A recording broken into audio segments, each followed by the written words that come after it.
Hi. My name's J.C. McCauley. I'm Naisha McCauley, and you're watching AccessTV.org.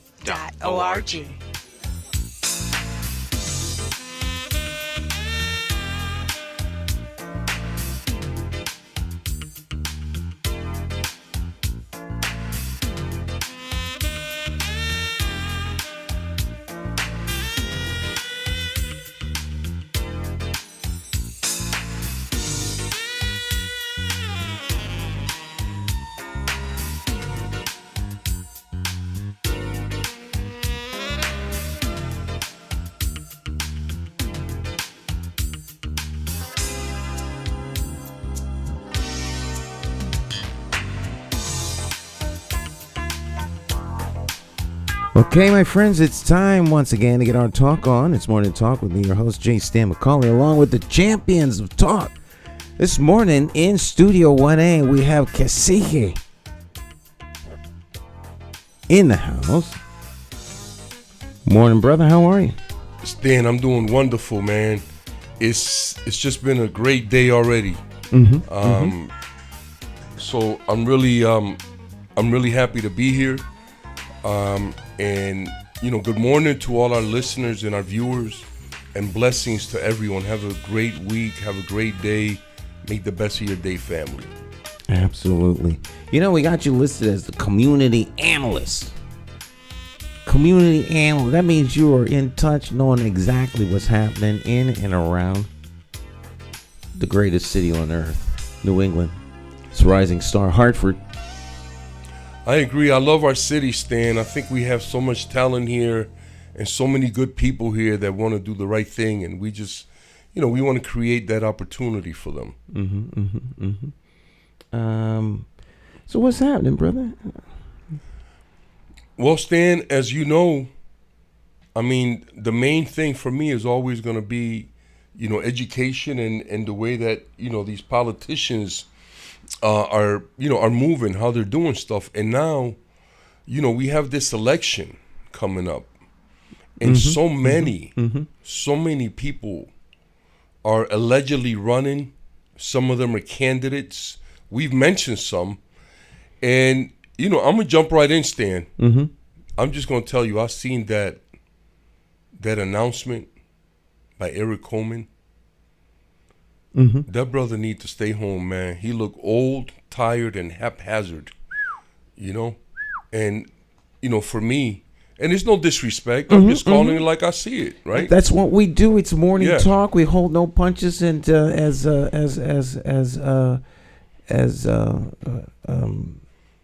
observers. As observers, I'm trying to. He get mad at me that I can't think of his name, but that comes with age. Charles, as my brother Charles says, the undisputed truth. AccessTV.org. The undisputed truth. Charles Barrow. Oh, Charles, yes. One of our elders. Yeah, so, we got to keep it real all the time. And so we call balls and strikes, as they say. So anyway, no disrespect to Eric. I respect the fact that he, has made some observations that he wants to address. But, we don't need that. What we need for mayor, I'm putting it out right now, a young person of color who is unattached to any political party, community oriented, and like our elder Eugenio Caro would say, homegrown. Right? Homegrown. That means he's from Hartford, has family and roots in Hartford, and is a listener. I need the community to send me some names right now, because I'm going to put one out there. I'm going to give you the first name that comes to mind when to meet those qualifications, right? Dean Jones. Okay, let's go through. So that's okay. Go on. So that's a young brother. He's a young lion, like we say, right? He is magnificent. Right now, we had him on the show a couple times. The last time we had him on, he talked about how he's working on 2 national initiatives. Okay? And he's been magnificent. He's done the Hoop Wave basketball tournament here, who's been very successful and has impacted many, many young people positively. He's done the Peace Builders, where he was out in the street. He's a hands-on guy. You know, he's a guy who has the beat of the street, and he's also a guy who's very comfortable in the meeting rooms, in the boardrooms, because he's done it also in order for him to be able to fund what he does. So he has to be comfortable working at the board level, like they say, and then working at the community level. So that's just one young person. We have others, but I'm not going to put their names out. I want the community to give us some names of young people of color who have no political ties, who are not beholden to any political party. Okay. And who have, the interests of the community in mind. All right. So Stan, do you have a name? I for obvious reasons have to stay neutral on this. Okay. Because unfortunately, I shouldn't say unfortunately. I don't want to That's just the way the game is played. Make it a burden. As president of the Greater Harvard African American Alliance, the organization is contemplating perhaps endorsing someone this year. Okay. Which means there will be a process by which we give the endorsement. So I have to stay like super neutral. Okay. Until such time as that process has played out. Anyone else in the organization can promote, endorse whoever they want, but heavy is the head that wears the crown. So too much is given. So for you to say somebody's name, that would be an endorsement. No. I could throw out names. I just said I have to be careful on how I do it. So I just did a disclaimer so that I could drop a couple of names. Throw them right now, Stan. Right. So, but before we get to that, this is because I want to stick with the first name that you put out there, Dean. Now, didn't Dean run? He was going to run for the 4th. No, I don't. No, he never ran. I don't think he ever ran for anything. I think his name was floating around. It might have been. But I don't think it actually happened, Stan. Yeah. Okay. So now, before we start dropping names, because we got time. We got 90 minutes. So before we start dropping names, I think you and I should lay down some criteria. I'm most anxious to hear from you because you're eyes, ears, and you're in touch with the community. And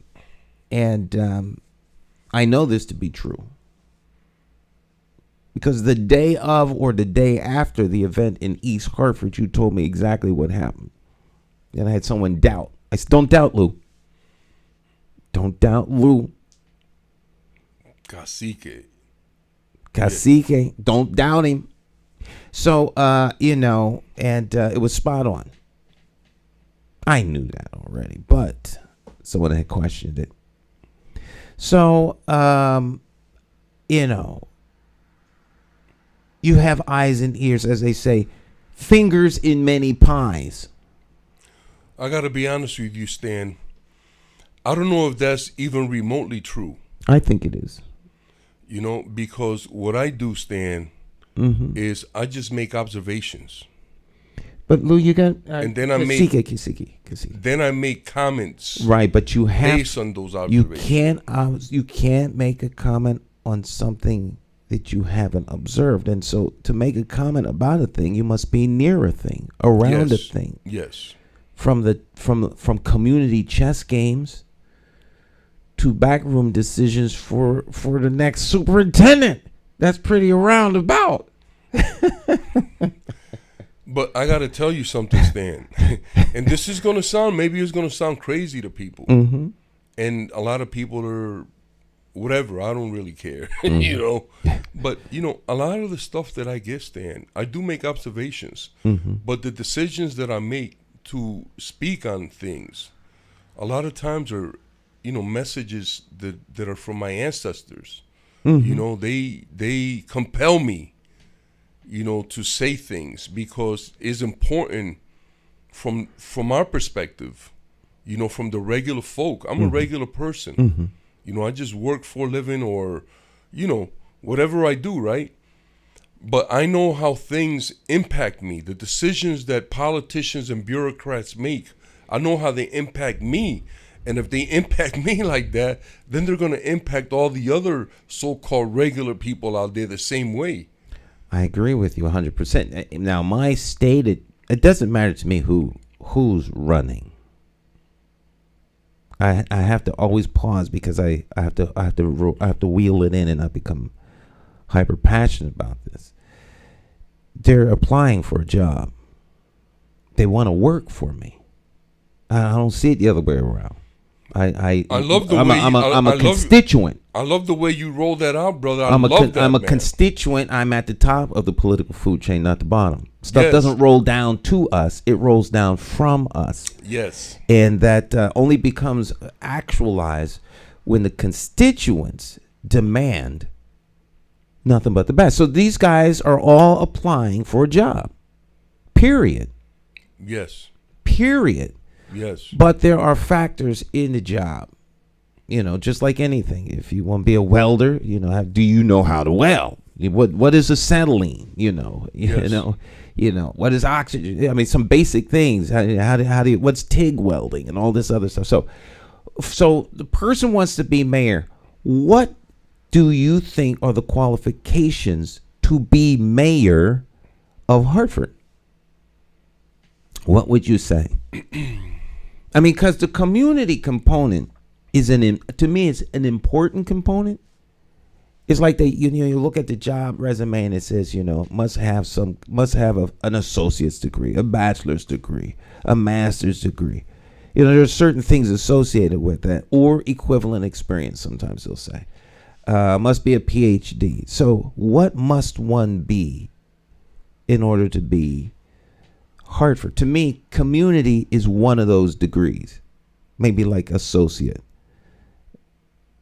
You got to have an associate level of awareness and practice of interacting with the community, because you mentioned that about Dean. All right. But as much as I am not a party guy, and I'm glad to be known as not a party guy, because on Channel 8, I got a big up from Brandon McGee. He mentioned me on the Channel 8 last week. Okay. And because they were asking about people running, he says, well, he said last time, you got Stan McCauley, but, I don't know whether he's a Republican, whether he's a Democrat.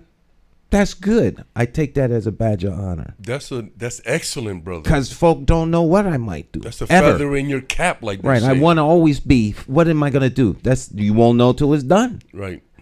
Having said that, the party's real. The party is real. It runs things.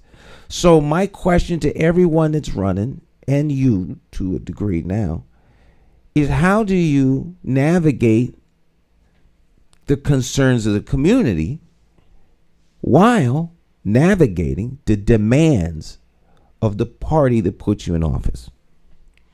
Well, I think the first thing, Stan, is that the party is as real as we make it. So if the community decides that the party is not that real, then we will see the power that we have, right? Mm-hmm. And I'm just going to say, once again, the community with 400 people demanded of the mayor and other politicians that there be a change in superintendent. 400 people. And it happened. And then the same 400 people demanded who the next mayor was, superintendent was going to be, and it happened. So I just want to start that answer off with that, okay? And so I think that just having an inner understanding of doing the right thing, what the right thing is one of the prerequisites. So being a good person, being known as a good person, as a decent person, mm-hmm. as a caring and a loving person, mm-hmm. Those are all good qualities to have. And also the tenacity to know when people are trying to trick you or get over on you or get one over on you or manipulate you. Those are all good qualities, and those qualities are going to be strengthened and emboldened by the community. So I wrote some things here about what the next mayor should look like, and I stated them earlier, but I'm going to state them again. It should be a young person of color, unattached. That doesn't mean that you don't understand the machinations of the political system. There you go. Doesn't mean you're ignorant. I said unattached. Okay, I just want to repeat that because words matter, right? We understand that, right? Once again, like our magnificent elder Eugenio Caro would say, homegrown. That means that he's either born in Hartford or has been in Hartford from a young age. I wasn't born in Hartford. I came here when I was 7. But I consider myself homegrown because I spent all these years here, right? So someone like that, a young person, maybe in their 20s or 30s, community-oriented. That means that he is from the community and understands, he or she understands the needs of the community. And there's different communities in Hartford, right? Yes, but there's one big community, okay? And he is willing to sit down with different community groups, organizations, and listen to what their concerns are. But also be aware of the needs in terms of the business community and things like that. Because we have magnificent young people like that, that meet all those qualifications and more. So, but for me, the most important thing is unattached. Because just being attached, and I want to be clear about this, just being attached to either political party makes you a supporter of white supremacy and racism, because that's what both political parties do. So instead of jumping around and prancing around, and I just want to get to the bottom of it. That's what you do when you vote for anyone, black, white, red. You vote for a Martian, right? You are supporting white supremacy and racism. So we have to think about how we engage with the political system as people of color. We have to rethink that. It's not that easy anymore, Stan. It's not about that anymore. And we're seeing systems collapsing right now. And we have people in place that can make, I wish the NBA would the players would stop playing because of what happened to Kyrie. Because you will see a complete paradigm shift in the way that people of color are engaged in this country and around the world. One little move like that but we need people to have, to have the courage to do that. Courage. You said when you said that about the NBA and Kyrie, it's something flashed through my mind. That there really is a system, and I think that I'm gonna get in a lot of trouble for saying this. But do you expect slaves to act any different than they do? Well, first of all, because one could suggest that it's a plantation system, but it's not a suggestion, Stan. It is. Okay, so it's there's no suggestion. So no suggestion. I'm just surprised that a magnificent brother like you is fearful or has some type of feeling about expressing that, on the show or on the air, like they would say. Well, I am expressing it. Yeah. So with trepidation. To suggest that a thing is, I'm not fearful. The pushback comes from friends. That's all. I'm not like someone. I'm just saying. So you may have to rethink the definition of friend. No. I have friends from across the spectrum. The whole gambit of bad human behavior is incorporated in many of my friends. So I don't judge people, including me. Right. That should be obvious, Lou. No. No, but so if you have somebody like him, makes these big statements, then he backs down. Someone came in and slapped him around, and he got back in line. If you get back in line rather than leave the plantation, then you are on it. When you have an opportunity, when you're given an opportunity to leave the plantation, and you don't, then you've been captured by the system. So the NBA, you talk about systems breaking down. The systems can't exist without all of its components. You take a spark plug out of the engine and it doesn't run anymore. So here's a question that I would ask. Mm-hmm. I think that the thing that's going around social media now is that the people who claim to be Jews today are not real Jews. The real Hebrews are Africans, black Africans, right? So I think that if that's the case, how is the NBA and the so-called Jews going to walk that back? If they have to say Kyrie was right, or a lot of the information in that video was correct, some of it is not, right?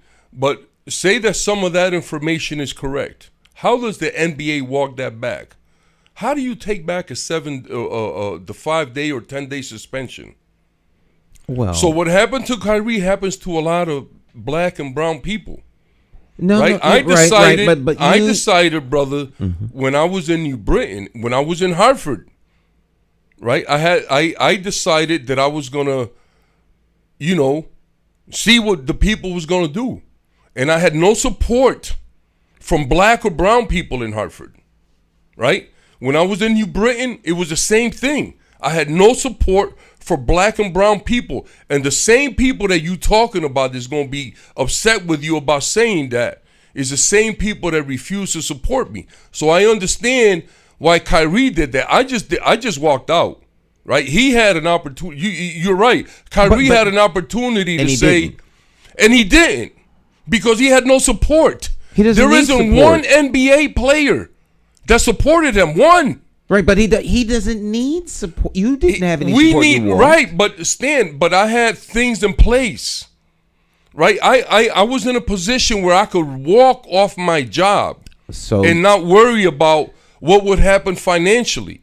So how many black and brown people do we know that can do that? Kyrie is one of them. That's the point we're not talking about. I agree with you, Stan. Right, I agree. Right. In the end, it looks like he sold out. I agree with you. He capitulated. There you go. Ain't no doubt. He capitulated. Mm-hmm. If he was on the Underground Railroad, he would have left, and then halfway out, he'd have said, I need to rethink this. I need to go back. He would have got shot in the night. But brother, there's many accounts of Harriet Tubman. That's why I say he would have got shot in the night. And others who tell stories about running away, having people, and then one or more of them talking about, no, I'm going back. Master gonna kill me. And they had to say to them, if you don't stop this foolishness, you ain't got to worry about the master because I'm going to kill you right here. Right. Because you're putting all of us in danger. At risk. You're putting all of us in danger of losing our lives. But let me say this about Kyrie and others. And it hurts me, my man. It pains me to say this on the air, man. But we have been trained like animals.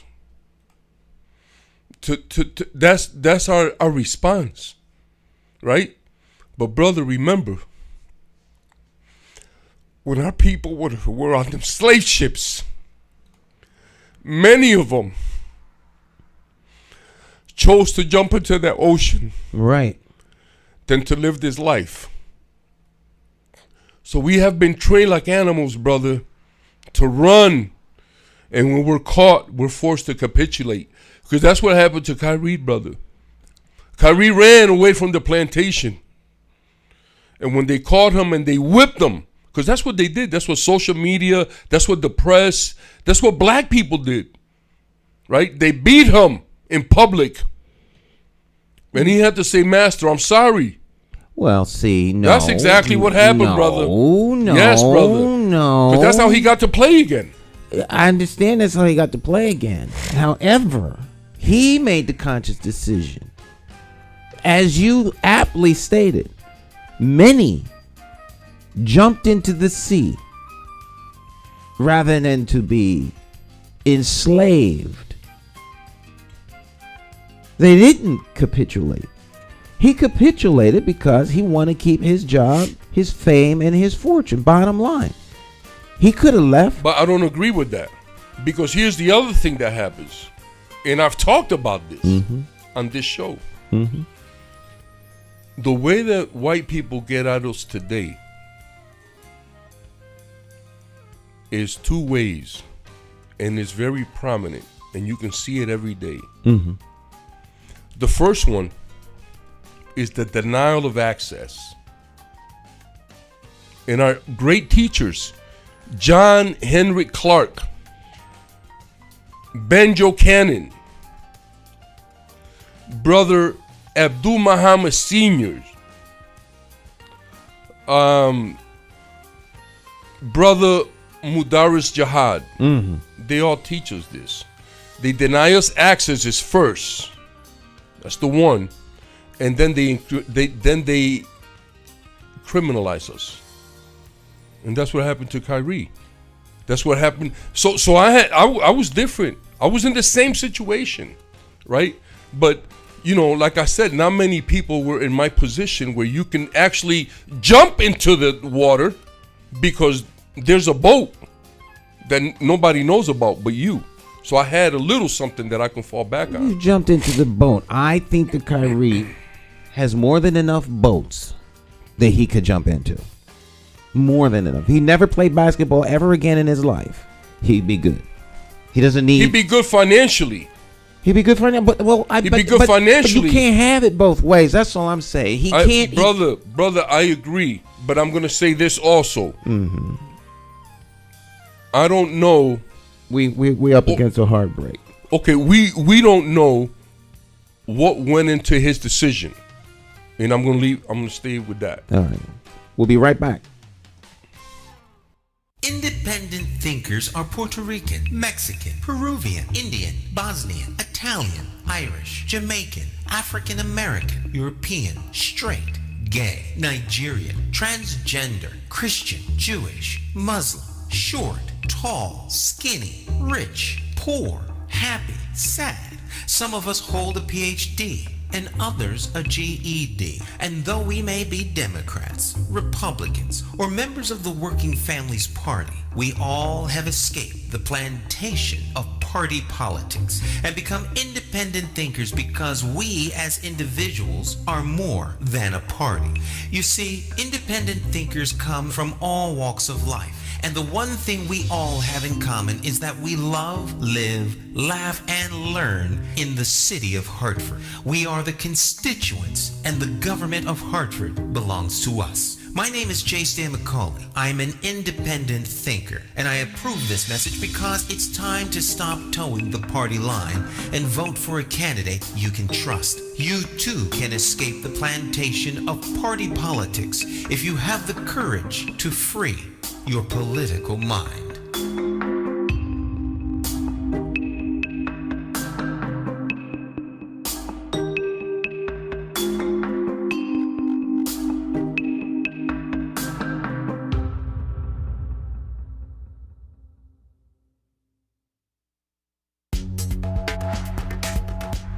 Hi, so my name is Nelky Maldonado. My name is Ramon L. Arroyo. And we know that Hartford Parent University provides good services and resources to parents in our communities, which are greatly needed because a lot of times our parents, they don't know where to go, how to get information, and being part of this program is essential to them in being successful in their children's education. And I think that parents should get involved in their kids' education because it's very important. Education is, I always believe, is a success in life. If you got a good education, you can be very successful. So we encourage our parents to please come join the program, ask lots of questions, and I'm telling you, you won't be disappointed.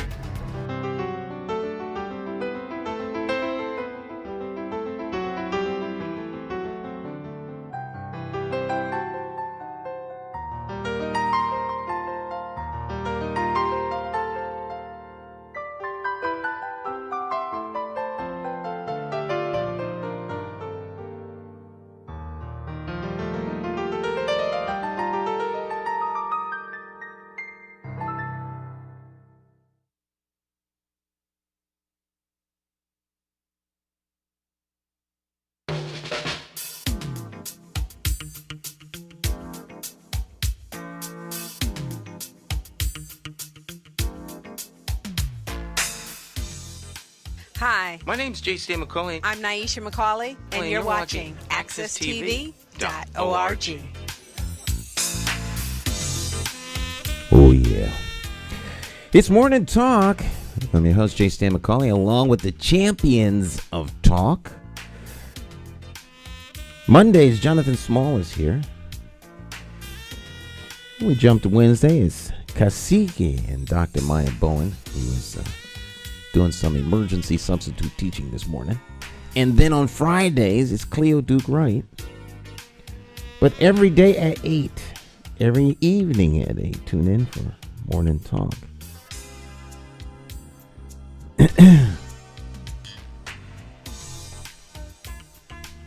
There we go.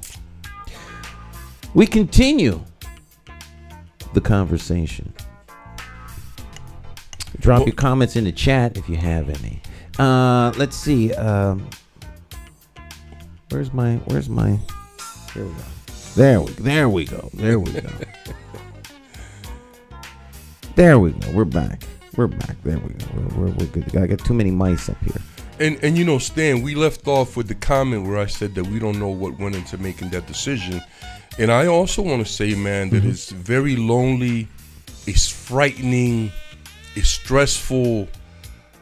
You know, it just messes with your head, your physical, your mental, your spiritual when you're going through stuff like that. I went through that twice. I've been I'm through happy. this. I'm happy to share that, but I just want to say to all the black and brown people out there, man, you know, stop being full of it, man. And when you know that something's going on that's not right, speak up. And if one of us is being targeted and you know it, speak up. Show that brother or that sister some support. And, you know, and let's be professional. You know what I'm saying? You know, let's support each other out there, you know? And I just want to put this out there to our families out there. If you're having any problems at your school, with your principals, with your teachers, with the Board of Ed, and you need support, call me, because I'll show up. I'm familiar with, you know, education in Connecticut, and I'm familiar with the ways that, you know, that people try to use that to harm us by not giving us access to the things that we need and our children need so they can be successful. Mm-hmm. So call me. You know, you can find me on Facebook, you can find me on Instagram, and just reach out. And we'll come out and deal with, you know, with what it is. Because I want to support people. I want to show black and brown people what support really looks like. And it doesn't have to be monetary all the time. Making a phone call for somebody or showing up, you know. So, yeah. I just want to put that out there, man. It's a lonely, lonely road. But, you know, it also takes a lot of courage. So, you know, I take my hat off to all the people out there that are fighting the good fight every day and are trying to do the right thing. And that's all peoples. So, the idea and notion of support. I was going to talk a little bit about that tomorrow at an event. I got to give a little 5-minute speech. And it was going to be centered around support. And what does support look like? You know, because I had this little phrase that we use, you know, we don't have the luxury of not working together. That's not a luxury we have. So likes, dislikes, isms, schisms, all the things that do so good at keeping us apart, that's not a luxury that we have as black and brown people. But what does support look like? Because oftentimes support is in the eye of the receiver or the requester. Because a lot of times people want support, but it's at your expense, not theirs. So what does support look like? One of our viewers says, why are we so fearful in supporting one another? And so what does support look like? Because a lot of times people may want support, but it's at your expense. They're not willing to support you, but they want you to support them.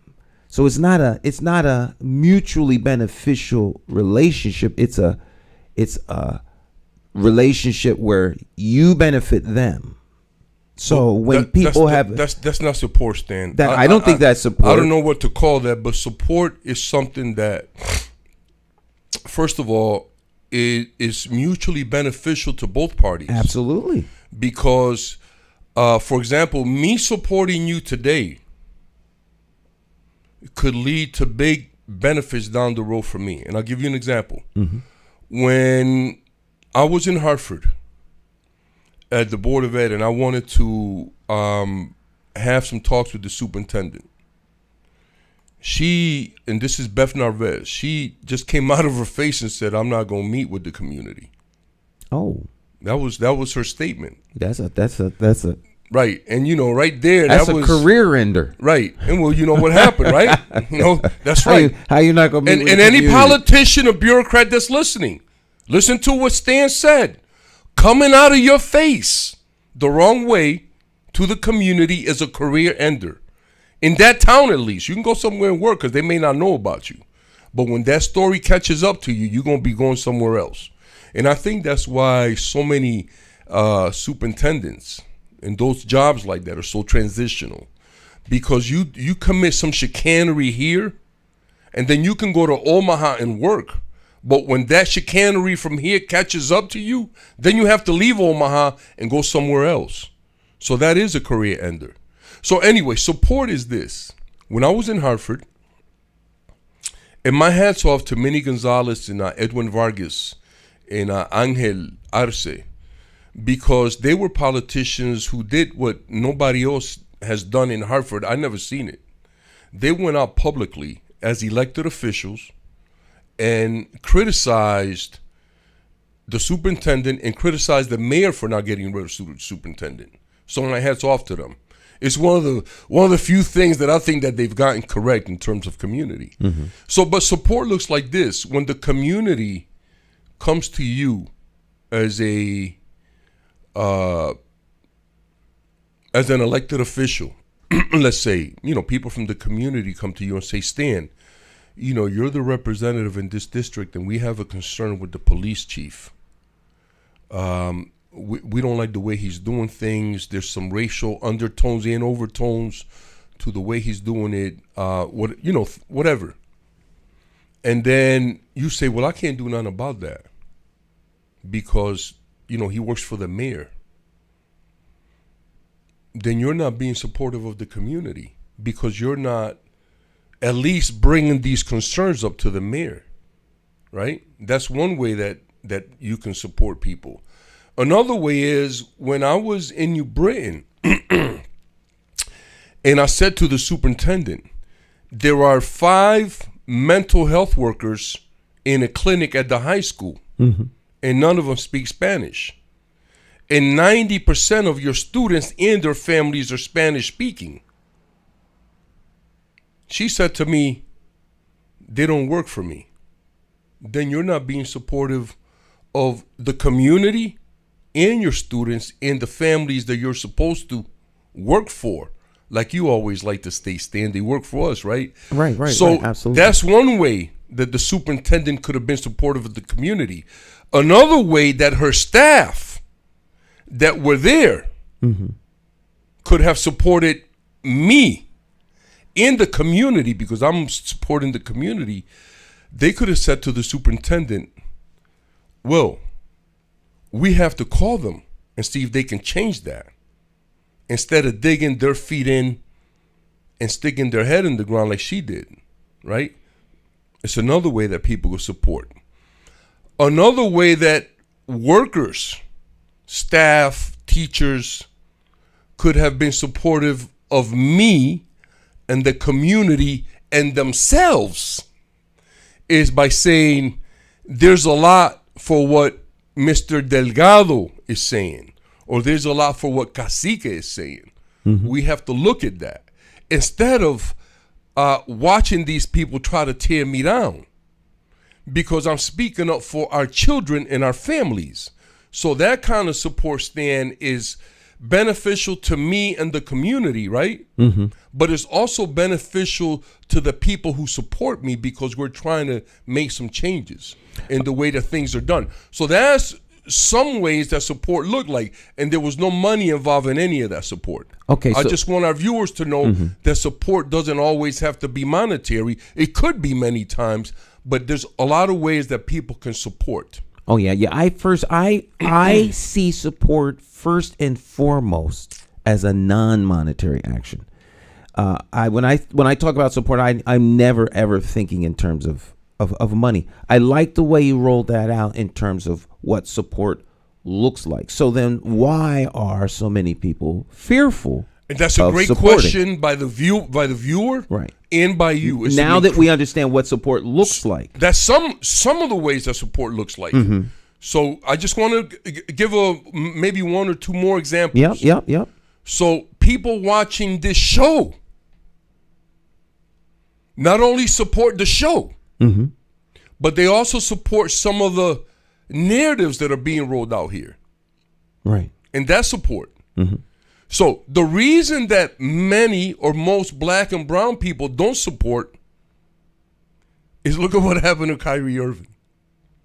There's not a black person that's in media, that's in sports, that's in the entertainment industry that's going to support them, support Kyrie, and saying they're not going to say what you're doing is wrong. There's nobody going to say that because those are all career enders. There was the possibility that it would have happened that if Kyrie didn't apologize, and he had no reason to apologize for anything, right? Right. But if he didn't apologize, he would have never played basketball in the NBA for anyone again. And there's still that chance, because it's funny that we're talking about this. I was reading an article about a survey they took of, I think it was 10 NBA GMs, general managers, and they were all questioned about Kyrie, and the 10 of them said they wouldn't hire him, they wouldn't sign him to nothing right now, because it would upset the Jewish people's sensibilities if he did that. You know, if anybody hired Kyrie. So Nike, They dropped him. they dropped him. Right. So here's what support look like, black people. Stop buying Nike. Stop buying Nike immediately. If you have stock in Nike, sell it. If you are selling Nike products, if you have a contract with Nike, end it. Well, That's what black and brown support look like. So that I think great example of what support looks like from a group boycott. But to me, real support for that would be other stars who are associated with Nike say, we want our contract with you terminated. See, because They're not going to do that. I know they're not going to do that because but they've already they don't know this, but all of them, any black so-called black star has already capitulated, you know, just by being involved. Now see, that brings us full circle back to what I was talking about this system. Engine can't run without a spark plug. When the spark plugs don't work, what do? You replace them. So more important than the entertainers and the stars saying that, and I've said this on the show before, if all the good people, but particularly black and brown people today said, we're not going to buy any mobile products and we're going to cancel our cards today until Mobile makes their gas $2 a gallon. I guarantee you, brother, that by the end of the week, every gas station in America will be selling their gas at $2 a gallon because Mobile will collapse. If people cancel their card today, it can happen to anyone. It can happen to T-Mobile. If we say we're going to cancel every contract that we have with T-Mobile until they make their everything, $40 a month, including taxes, I guarantee you, brother, that by the end of the week, every phone company in America will be $40 for everything because they can't afford that loss. You know what would happen if just 50,000 people cancel their contract with T-Mobile today in one day, you know what would do to them? So we have the power. The Stars have power because they have the platform where they can reach a lot of people. And that used to be true like before. But today, with the social media, if people who are listening to this show today, if they decided to do something collectively, like I keep talking every week about building a social conscience about what we want to do. So we have more power than Stars, but we just don't know that. We have more powers than politicians and bureaucrats, but we don't know that. So what they do is they manipulate us.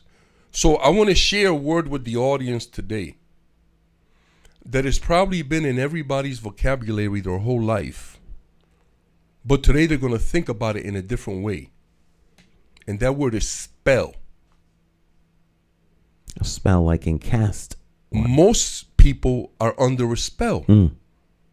How do you believe in religion when there's proof to show you that a lot of that stuff is false, but people will kill you for saying that?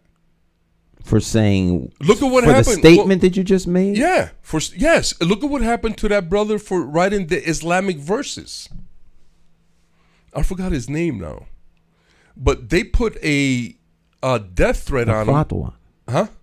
They put a fatwa on him, and recently, a couple months ago, he was attacked for a book he wrote like 20 or 30 years ago. I forgot his name, man. So are you Salman Rushdie? Right. So is his name. Right. So why would somebody want to kill you for saying something about whatever, whether it's true or not? When you talk about people's deep beliefs, that's so you could equate it to the animus and venom that many black people have towards white folks because of the racist, bigoted behavior directed toward them. All right, so if you call people that's out there, different, Stan. That doesn't even equate. When you are a zealot and believe, what does that have to do with in the Quran, like people do? If you speak ill of it, you can expect people to react violently. Yes. You may say that it's fake and false. There's people who believe that racism is a false construct. I agree. That it is nothing to be upset about. But that you don't agree with that. So I'm saying that just because somebody, there are people who vehemently, that are zealous about what they believe, and if you attack them in a way that they feel is unnecessary and unjustified, they're willing to defend their position with their lives. They'll set themselves on fire. So when someone's willing to set themselves on fire, they have no problem killing those who blaspheme the particular faith of which people, I think hold we're getting dear. a lot of things mixed up here, and I'm confused right now. I want you to you explain brought to up me about false people. You're calling religion fake, and you're saying that there's proof of that. And so then you jumped over to Russia. Hold on. I just want you to explain to me and to the audience, what does black people hating white people for their treatment has to do with somebody's belief? How is that? What is the connection to that? I'm a little confused. Please clear that up for me. Because there's a different... All right. You may have used the wrong example. And I'm okay with if you say that. I from time to time I do make mistakes. Okay, so that's cool. In bad analogies, but I double down on the analogy. Okay. I believe that race is a false construct. Okay. And what is your empirical data to back that up? I have none. Okay. So see, this is what I mean. I understand that there's racism. Right. I understand that there's bigotry. Right. But race, we're the human race. Right. I think there's plenty of data to support that human beings are human beings. Yes. The color of their skin is very hard to determine once they go into the ground and decompose. So a human being is a human being. And we are, more than anything, our consciousness than we are our color. But there are many people who will immediately identify somebody because they're black or brown or Asian or white, and then they will set a whole series of paradigms based upon all kinds of things. So these are things that people find dear and near to their hearts. Now, if somebody happens to be a Christian or Jew or any of the other 4,000 religions, it could be argued that there are religions that are false religions. But who am I to say that what somebody believes is false simply because I don't believe it? I could be wrong and they could be right. And so I'm not willing to say that. So faith, we don't get into a whole theological debate, but faith is something that you step out and believe. It doesn't require fact. It's not science, it's faith. And so if the Bible says that the just shall live by faith, then it's a conscious decision that you choose to embrace. And because one disbelieves it does not mean that it isn't so. You don't believe it, that we respect that. But, that you're not believing it doesn't make it so. So if you talk about the book that Salman Rushdie wrote, he has a worldwide death warrant on him. They got him recently. They didn't kill him, but they stabbed him. They tried to kill him. Yeah, they tried to kill him. Yes. Right. You can get a worldwide death warrant on you too if you hit a mob boss. People. So what is the justification for robbing the money bag man of his money? That's mob money, and now there's a hit out on your life. What is that all about? So people react violently when you offend them. What the offense is relative to the individual. So there's no big mystery there, in my opinion. Okay, well, we'll go with that, Stan. I just didn't understand the connection. Thank you for clearing that up. Right. And in fact, because I'm a person of deep faith, I make a conscious decision to follow Jesus Christ. I believe in the Word of God. So there are many who disbelieve. Now I'm not going out and kill anybody, but it is my acceptance of people is based in that foundation.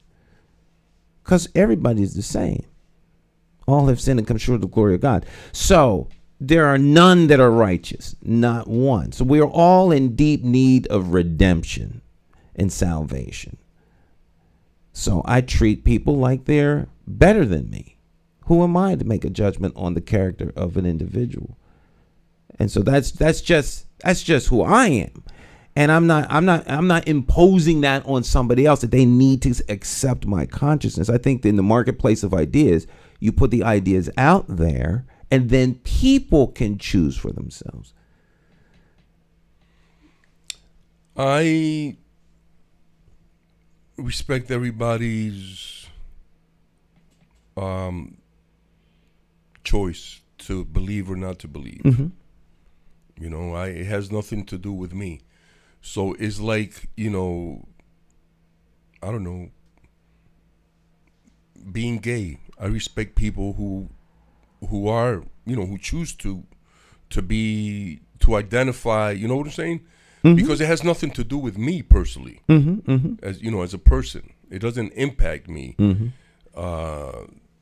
personally. So I respect, but I do have my own, ideas. I don't know if I have beliefs. I have my own ideas of how things are and what is right and what is wrong. And, so I think that one of my beliefs is that I believe that most people are born with the ability to, discern what right and wrong is and kind of have a general consensus. More people will agree with, more people will agree that, domestic violence is wrong. No matter who, the man or the woman. Yes, very wrong. Verbal or physical. You're going to get most people to agree with that.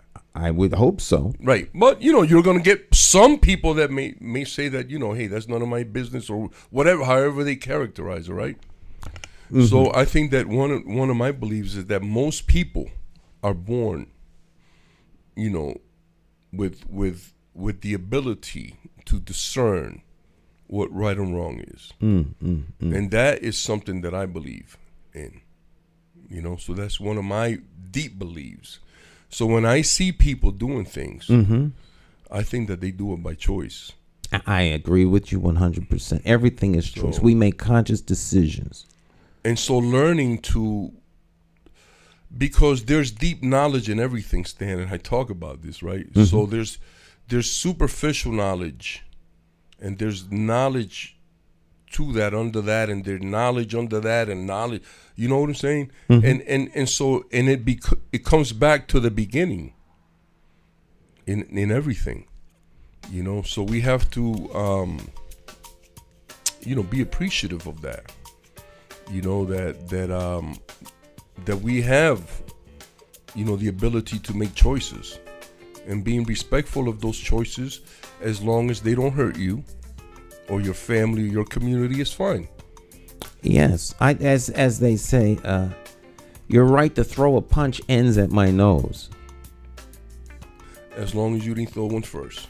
Right. Then that's exactly where it's going to land. Right. So,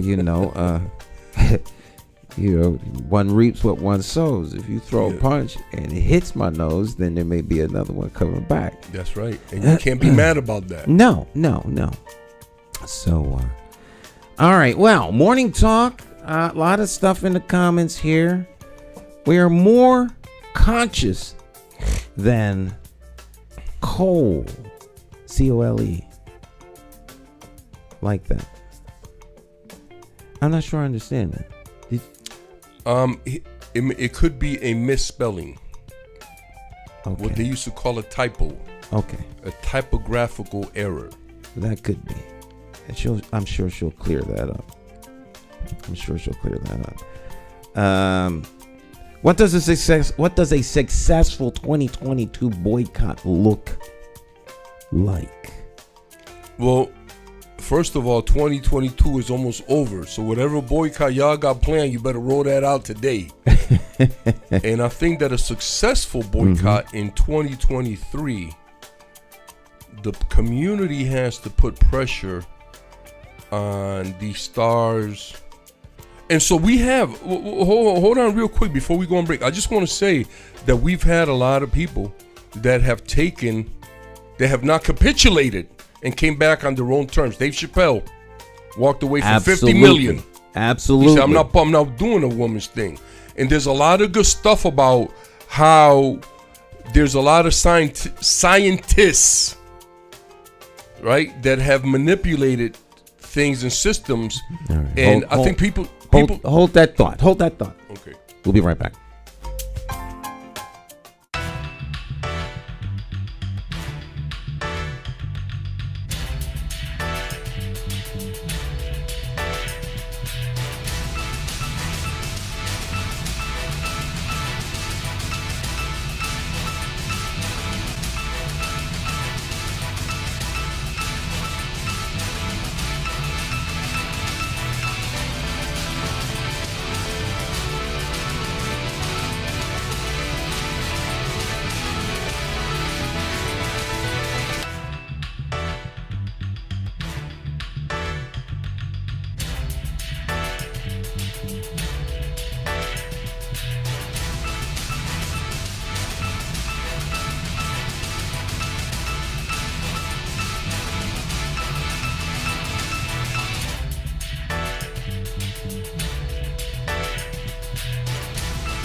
Hi, My name's J.C. McCauley. I'm Naisha McCauley, and you're watching AccessTV.org.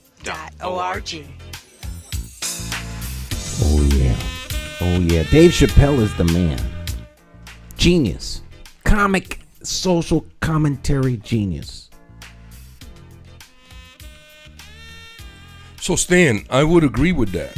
He is he's masterful, he is knowledgeable, but there's others. Denzel Washington talks about how he was offered roles that he refused. And so a lot of these people have been blackballed, like they say, right? Another brother I want to mention, magnificent brother,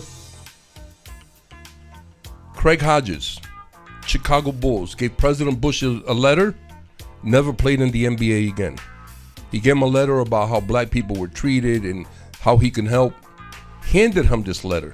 Never played in one of the best shooters in the NBA ever. And we talk about Colin Kaepernick, but there was a brother who was so magnificent, and he, his skill set was unparalleled when he played. Abdul Mahmoud Rauf played for the Nuggets. Brother refused to stand for the anthem, and he was pushed out of the NBA. Played recently in the Big Three, which was a league by one of the rappers. And he played, and he was still killing them, Stan. He looked like he could still, at 50, he looked like he could still play in the NBA.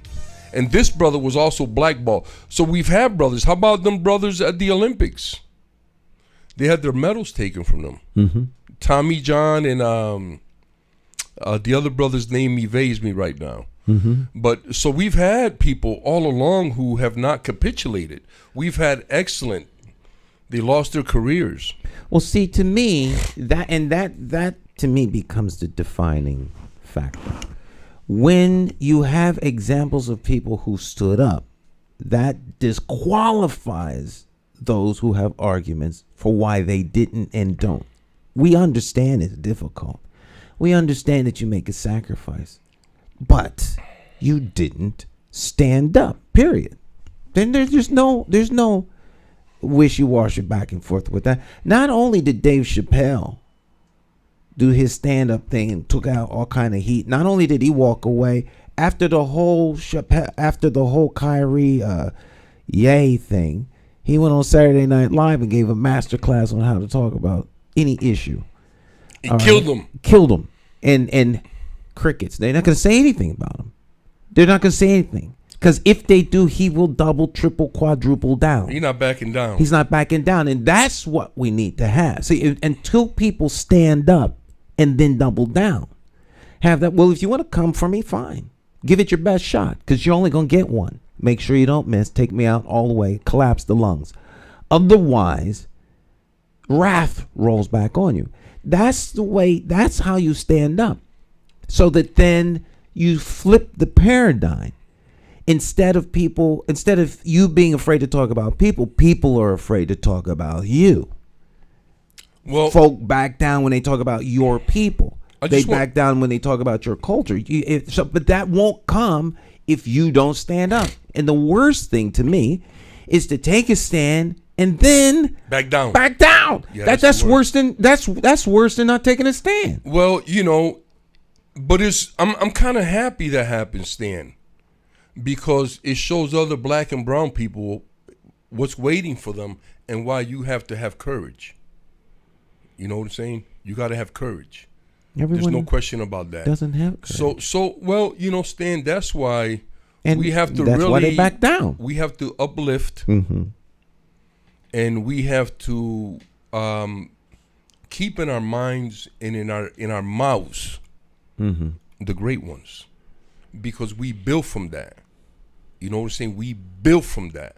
And that's why we have to honor the people who are doing the right thing. They don't have to be elected. They don't have to be famous. We have people in our community that are doing great things, that we have to uplift them, right? And we don't do that. So this whole conversation is about support and what support looks like. whenever one of ours is being taken down, we have to say that ain't gonna happen. That's not gonna happen. You know, so I'm just happy to have been able to do the things that I've done. And I just want to put this out there to the community right now. I've had this conversation with you, but I want to make it public because of my criticism of politicians and the police. I want the community to know that I do not own a gun. I don't own a licensed or unlicensed gun. I don't have a weapon at all. Okay, so because of my criticisms, I'm always expecting them to, break my door down. I'm putting it out there. I'm a cannabis vendor. I'm not ashamed of it. But I don't own a weapon. So if they ever come at me and they tell you that I had a weapon, you know that they're lying. Because that's what they do a lot. They want to make you a criminal. They want to make you this bad person. But the community knows me. I'm a grandfather. I'm a father. I'm a cacique. I'm a leader. I'm not involved in chicanery or stupidity. You know what I'm saying? But I have to make a living. So I just want the community to know that I'm one of those people that have not capitulated at any point in time, and I won't. Well, this is a good thing. They will always come after you, to a certain degree, the plant evidence, if they want to come get you, they will come and get you. We know this to be true.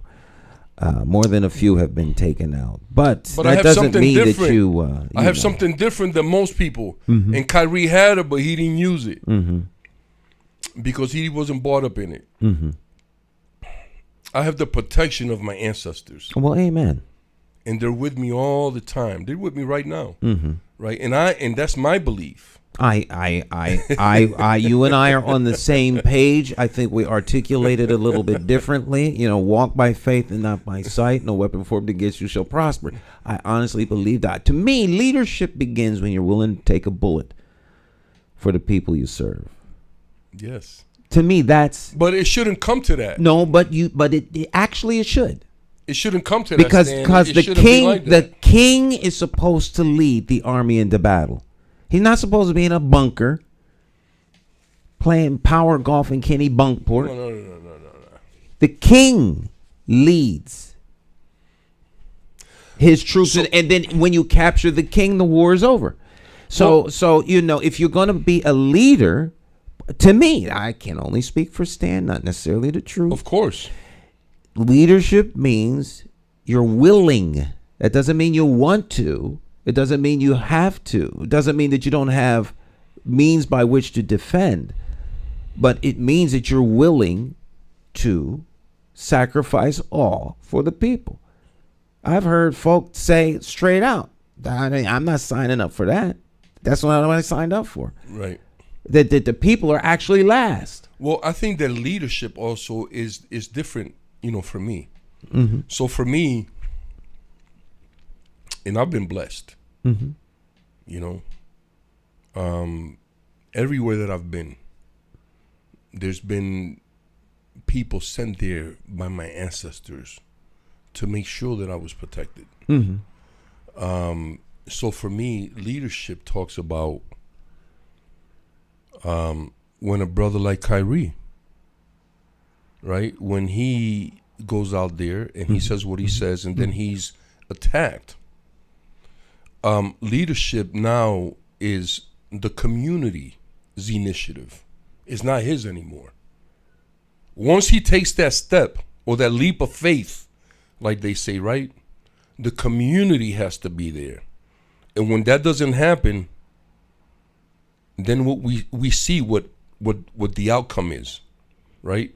When a brother or a sister take a leap of faith, they jump off the cliff into the air. The community has to be there to make sure that he or she lands safely. And when that doesn't happen, we see the outcome. Because sometimes when your mind plays tricks on you, Stan, when a person takes a leap of faith and there's no support, then they go like this. Then they say, to hell with that.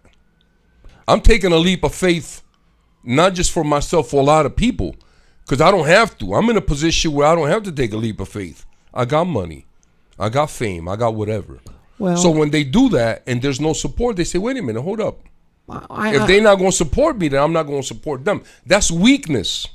okay, That's doubt settling in the mind of the one that's taking the leap of faith. In the mind of the one that's taking the leap, because he took a leap of faith, but it turns out that they really didn't have faith. Because if he would have doubled down and said, listen, I want to play in the NBA, and I want that to be clear. There's no question about it. But there's no reason. I haven't done anything or done anything for me to apologize, so therefore I'm not. And that's it. That's the end of the story. And if he would have did something like that, and then the NBA said, Kyrie not gonna play no more because he's not apologizing, and then other NBA players, Stan, and analysts and stars, my man Spike Lee, I haven't heard him say a word. If Spike Lee would have came forward and said, you know what, I love the Knicks, but I'm canceling my season tickets because of what happened to this brother. I didn't hear one person, one notable say, hey, I'm not going back to the, you know what I'm saying? So when there's no support, they can manipulate that. They can play on that. Well, I would, because now Kyrie is an example. Oh, he's an example. Don't forget, buck breaking. Breaking. I would say that they're not breaking him. He is broken. Period. And I say that in this light from which we started off with this particular conversation. He is on the plantation, and everyone else is on the plantation too. Most people don't yell up when you're getting beat, dragged, and quartered about how raw they're treating you. They keep their mouth shut. Yes. So to that extent, when you say the community, leadership, the community is not leading. Now, there's some who disagree with me. I believe that the community needs to be led. There are leaders, and then there are followers. Why would anyone expect the followers to jump up and come to your rescue when you should be the leader and set the tone? You see what I'm saying? But I'm not making excuses for Kyrie or for anybody. But when you have been raised to understand that ultimately you must capitulate. If that's your base of orientation, Stan, if that's all you know, then if you don't know then you're that on the something plantation. else exists, yes, you're on the plantation. You're on the plantation. Right. But, we're going to break him out. All right. Because I'm the modern day Harriet Tubman. All right. And I've made a lot of black and brown people black and brown again. They forgot that they were that, and I made them that again. Right. And I want to bring that brother, I'm going to bring him home. And others. Yes, we're going to bring them home. All right. We're on a rescue mission to rescue your mind from the plantation of all kinds of things. Listen, and that train that I'm leading is going to go through that little activity that the African American Alliance is going through. So you tell all them brothers and sisters that freedom train is coming. Oh, you're talking about the party? Yeah. Yeah. Well, I'm looking forward to you being there. Should be fun. I'm bringing the freedom train, Stan. Cacique. I can guarantee you that this Saturday is going to be a lot of fun. One for the memory banks. No doubt about that. All right, he's talking about the party for the African American Alliance. Bring your dictionary. Yeah. For all the people that are limited with their words. Bring your dictionary so you can have more than one or two words to define experiences. Hard break coming up. Stick and Stay will be right back. Morning Talk.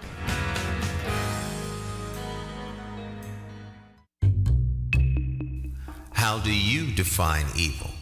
Is it the pedophile school administrator or taxation without representation?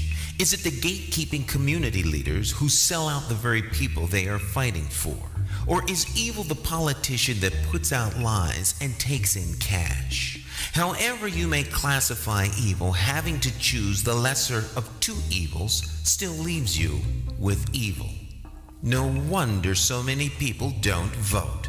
It's time for constituents to flip the script and leave the plantation of party politics and free your political mind.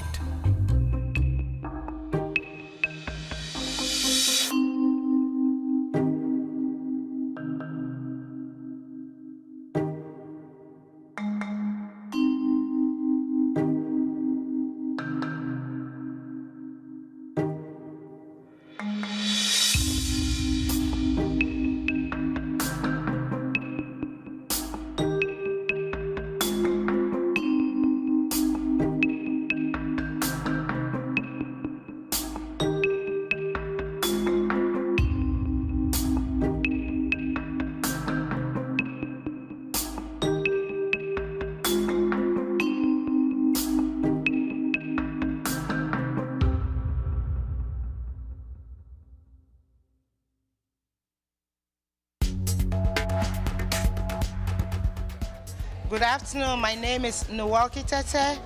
I'm a parent to a student in Hartford High, and I would say the program was very good. It taught us a lot about how to deal with our kids, how to handle situations. So I would say it's good for all parents to partake if you can. And our coach was very good. She taught us a lot about the Parents University. So I'm so happy and I'm glad I took part in the Parents University. So thank you so much. Love you. My name is McCauley Tete. Bye.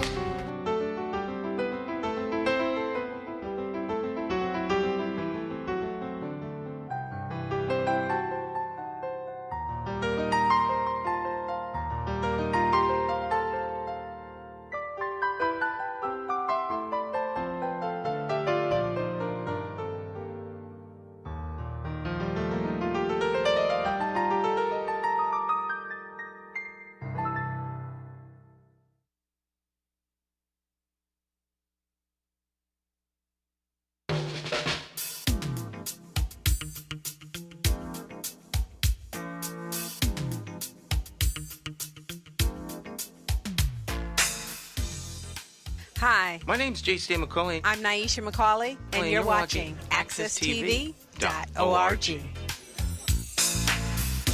Oh, yeah.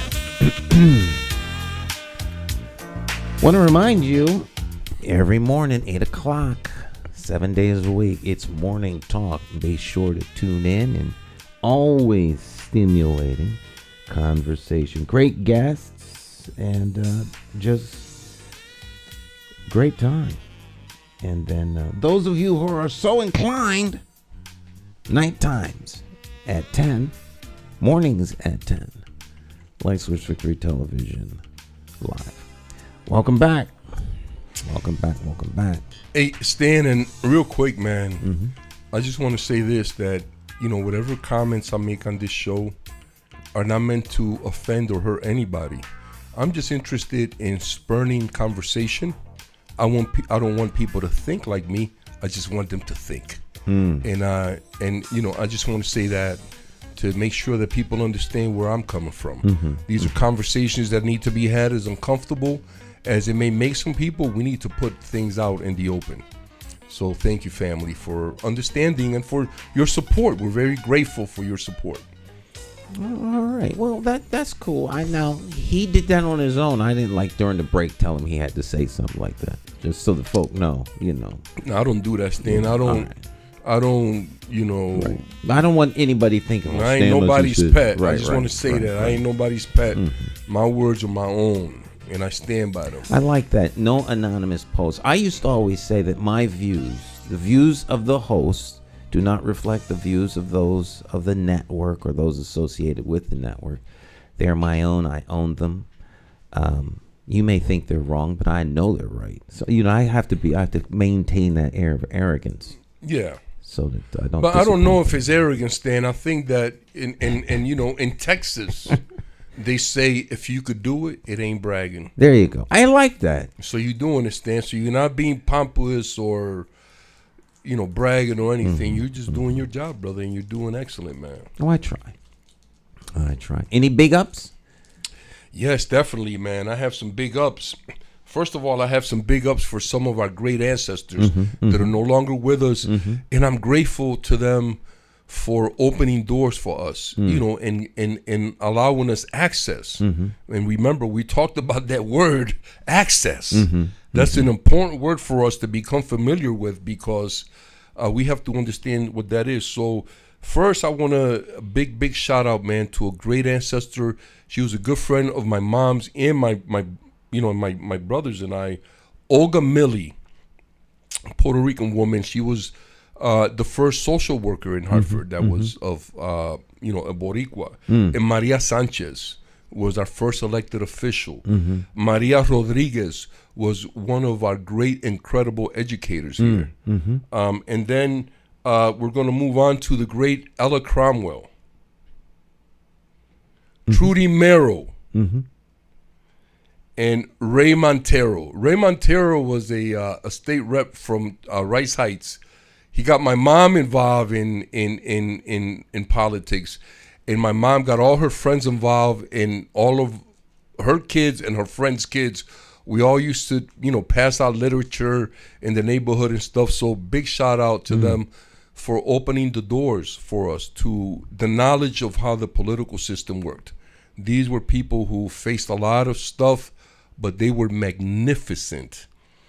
And then Brother Fred Phillips, who's with us today, and George Shorty Davis, man. I love that guy. He's such a magnificent brother, man. George, I hope you're listening, man. Big shout out to the work that you and the organization called Men Against Violence. Men Against Violence, man. You guys are doing an incredible job. I'm so happy for you guys, man, and the way that you guys are greeting the kids at the beginning of the year, man. I love it. The kids love it. And that's what I call community right there. Thank you, brothers. Yeah, I think it's men standing against violence. Men standing against violence. Yeah, so thank you for the work that you do. Yeah. It's incredible. And then, I don't want to forget I forgot to mention this brother last week. But here's a brother, Stan, who hasn't capitulated and is winning some battles in court and is holding people accountable. And Chris. I just want to say, Chris Dukes. Chris Dukes, absolutely. Thank you, brother. Thank you for just being a magnificent brother. You hear me, Chris? Thank you for being a magnificent brother. You've shown us that we can fight back, that we don't have to capitulate. We don't have to accept the things that, how many brothers are in jail because they had to plead down or something that they didn't do? Thank you for holding it down, brother. And good luck in everything that you do. May the ancestors guide your words, your steps, and your actions. Amen. Peace, brother. Yeah, I can't wait to get him back. For an update. Because, there's so many things involved that he can't really speak. And the organization that he's involved with now. But I will say this, you all need to watch on CTN, the Supreme Court hearing. Did you watch that? No. You need to watch the Supreme Court hearing on his case for restoration of his wages, because he is totally vindicated. First of all, he was falsely accused of the crime, period. So there is no crime. But they're trying to punish him for something. In essence, the state wants to punish him for being right, for being falsely accused. So let me interject something real quick, Stan. And this is something else. We talked about access, and we talk about criminalization. So here's another thing that we have to be aware of when we're dealing with things like this, right? This is another strategy that white folks use to push back against us. The false accusation. No. They're mad at us for bringing to their attention that they're committing crimes against us. Just being racist, then they get mad at us for saying that. So now this is the same thing that Chris Dukes is facing, because there were police involved in this and prosecutors, okay, that knew early in the game that the brother, he ain't do nothing. There was nothing to it. They knew, but they pushed. So now talk about accountability and talk about black and brown support. How many black politicians, elected officials, bureaucrats, and others who are completely aware of this case and have not made one call to support this brother? Okay? So that's the strategy. They're mad at Chris. He got fired from his job for no cause. There's a dude that has raped a woman or something still working there. And I want to say this. I'm completely disappointed in the president of Central Connecticut State University, because that's a sister. That's an indigenous sister. That doesn't That's a mean brown anything. woman. It should mean a lot. It should. It should mean a lot. When you are on the plant, there's nothing more dangerous than a person who's committed to life on the plantation. Listen, and I'm going to say it again. I'm going to say this again. Black and brown people, stop apologizing for the crimes for white people, for the crimes that they commit against us. Crimes were committed at Central Connecticut State University against Chris Dukes. Crimes were committed against Chris Dukes by the Hartford Police Department. Who's holding these people accountable? And we're going to end the show today on that, accountability. Thank you, family, so much, man. It's a pleasure to be here serving you. Any questions, any concerns, you know where to find me. You can hit Stan and I up if there's a question about the show. And if you need support because you're going through something about in your job, people are being racist, they're discriminating against you. Families, if your kids are being mistreated in school, give me a call. I'm coming. And I got a lot of people behind me, man. So thank you so much, and blessings to everyone. All right, my friends. Well, that'll end it for today. Accountability. All right. It begins with y'all, with you. All right. Big election coming up in 2023 for municipal. That means mayor. That means city council people, treasurer, all kind of stuff happening. It's your government, my friends. It's your government. The party may be running things, but remember, you are the real power. And, get involved in what's happening here in 2023 so that you hire the right person that's going to serve your needs. We'll see you next time. Y'all have a great day. Bye.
My name is J. Stan McCauley, and I do business as Light Source Productions. I provide professional services in the area of strategic video communications.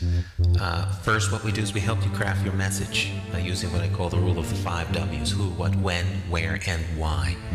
We do event documentation, content acquisition, full-scale productions, editing, and of course distribution through our social media television network.